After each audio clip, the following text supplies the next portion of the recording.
Hi there, I'm Matthew Lester from the Rhodes Business School. This little video is about the lead up to the medium-term budget framework speech, which will be happening in Parliament on the 25th of October 2012. What is the Minister of Finance up against? Some say that all budget speeches are a complete yawn. But perhaps this year it's time to wake up. There are some serious financial indicators that are going against South Africa. If one goes back on the story of the global credit crunch, it only lasted for 9 months in South Africa. Then we came flying back, but it didn't last, and very shortly growth rates started to fall. This led to an adjustment of expected growth rates to below 3%. When one came to budget 2012, the expectation for growth rates was set as follows. GILL of the Reserve Bank said 2.8%. The IMF forecast 2.5% for South Africa, and Gordhan said, who's to fight with the ladies, let's make it 2.7%, with the expectation that real growth rates of above 4% would return by 2014. So, what we get is a position that South Africa is continuing to grow at between 2 and 3%. There is no expectation at this stage of a recession. In fact, this has been proved.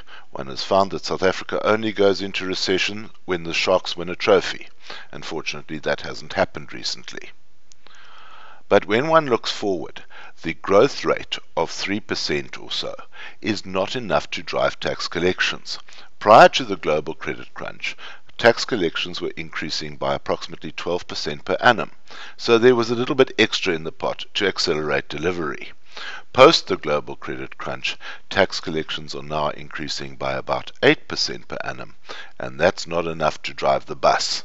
When one comes to the detail in the Gordhan budgets, one finds that he is desperately trying to contain the national deficit. So what we see is a massive black hole in 2011 of 183 billion rand. And that has been carefully engineered downwards, with the expectation that by 2015 the national budget deficit will be down to 120 billion, or 3.1% of GDP. Why are growth rates and deficits so important? Well, it's a simple formula. When growth rates fall, tax collections fall. When tax collections fall, deficits go up, and when deficits go up, Europe will tell you that you get an economic downgrade from the international commentators. That results in an interest rate increase. And we know that that leads to economic devastation. Meanwhile, another difficulty has emerged. GILL is not having it too easy in her position as Governor of the Reserve Bank. This is what she had to say recently at a presentation to the Rhodes Business School. The Eurozone contracted by 0.7% in the second quarter of 2012, and 12 out of the 17 members experienced negative growth. The US economic growth is below potential, and the prospect of a significant fiscal contraction next year, the so-called fiscal cliff, looms large. Unemployment in the advanced economies has on average more or less doubled, with both Spain and Greece reporting levels of just over 25% across the board and over 50% among youth unemployment. The sovereign debt crisis in Europe remains unresolved, and ongoing fiscal austerity continues to retard growth prospects. Compounding this bleak outlook in the advanced economies, and in the Eurozone in particular, is a banking sector under stress, characterized by shrinking lending or deleveraging as they adjust to new regulatory requirements amid increasing reluctance to lend outside their own countries. The IMF's Global Financial Stability Report, which was released yesterday, estimates that the euro area banks will need to deleverage by an estimated $4.5 trillion in the next year. That is unbelievably huge. And of this, which is 20% higher than their estimate in April this year. The travails of the Eurozone are likely to last for some time, and it's ordinary people around the world who are suffering, who have lost their jobs and their future dreams, and are losing confidence and trust in economic and political institutions. GILL Marcus's job is to manage the balance of payments current account. So put up a set of scales, and we are saying on the good side we have got exports and inward investment bringing money into South Africa. On the bad side we have got imports and outward investment taking money out of the country. In the last year things have got difficult. Oil prices have increased, international investment has deleveraged, and there are post-Marikani jitters. This has all taken a massive amount of money out of the country. Meanwhile, on the other side of the equation, there has not been much improvement. So what do we see? When we look at it all in the balance of payments current account, we see in the early years of GILL Marcus a massive improvement in the balance of payments current account as we came back from the global credit crunch. But this disturbing crisis that we are seeing at the moment is another hole emerging in the balance of payments current account. So we are out of balance. What does this mean? Interest rates increased during the closing years of the Tito Mboweni era as Governor of the Reserve Bank. Interest rates have decreased in the Marcus era as the balance of payments current account has improved. What is the effect of this? Well, over the last 24 months we have seen a gradual decline in exchange rates. In the meantime, oil prices fluctuate wildly. Earlier this year we thought things were okay when the oil prices dipped below $100 a barrel, but now they're stubbornly above the $110 a barrel mark, and if this is coupled with the weakening in exchange rates, then we see that the oil price per barrel is now at a record high of around 1,000 rands a barrel. The Eskom debacle continues, with the price of a kVH going from 15 to 60 over a period of 10 years. Put it all together and we land up in a little bit of an energy crisis. In the red line we have the consumer price index. Then in purple we see that petrol has increased majorly over 3 years above the consumer price index, and of course electricity way above the consumer price index. This is a major threat to both the consumer and all businesses in South Africa. The result is that consumer confidence is shattered. It fell off a precipice during the global credit crunch in 2008. Everybody dusted themselves off and got back into the shops.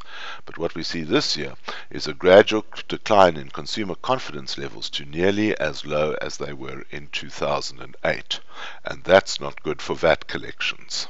In the 2012 budget speech presented back in February, Pravin Gordhan identified that VAT collections were below budget. This was caused by the drop in consumer sentiment. Also, personal tax collections for the first time in many years were below budget, and transfer duty had all but evaporated due to the crisis in the residential property market. But they managed to compensate that by bringing in corporate tax collections slightly over budget, and the smaller taxes also compensating, to bring SARS on 1 April 2012 to be dead on target for 2012 tax collections at 742 billion rand, right on target. But that was last year. What happens in the year to come? The national budget established back in February shows a disturbing trend. Increased pressure on personal tax, now 34% of total taxes, while corporate taxes have declined and VAT is under pressure. Put it all together in a graph provided by SARS, they show personal tax collections, which were steadily increasing, levelling off, VAT in a recovery phase from the global credit crunch, and a dwindling corporate tax collection. There is little that personal tax collections can do to steady the ship.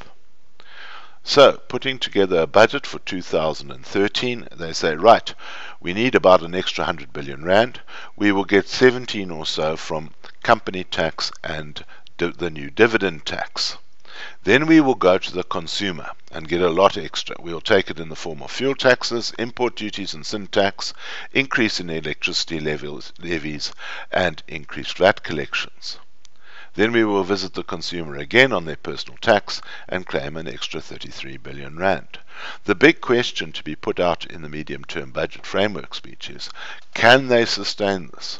Will they get the extra 100 billion rand that is required for 2013, and will they provide any indication of where extra taxes might come in the 2014 fiscal year? Here are some reasons I am glad I am not Pravin Gordhan presenting the medium-term budget framework speech. It was easy in the days of Trevor Manuel, but all the trends have turned against Pravin Gordhan. South Africa can't borrow by more than 4% of GDP, or there will be an economic downgrade. Growth rates have slowed to around 3%. That's simply not enough. Corporate tax collections have dropped due to lower growth rates and assessed losses carried forward from 2008 and 2009. Wage increases have also slowed, so employees' tax collections have slowed as well. There are no more fringe benefits left to tax. Consumer confidence has dropped, so VAT collections have slowed. The Gauteng fuel debacle is not yet resolved. Where is that extra 5 or so billion rand a year going to come from? The National Credit Act means that consumers cannot borrow and spend. This again is keeping consumers at home in bring and buy mode. The carbon emission taxes that were seen as being possibly a saviour for South Africa will be inflationary for all and must be very carefully considered before they can be implemented. Anyway, implementation is a long way off. And finally, the property market is as dead as a dodo, and the extra bit that they were getting from transfer duties is simply not happening. So there you have it. It's a tough time, and we've got to see what can Pravin Gordhan do about it, or have we got to sit back and wait what happens on the international front. Join me at 2 p.m. on 25 October 2012 to find out what happens.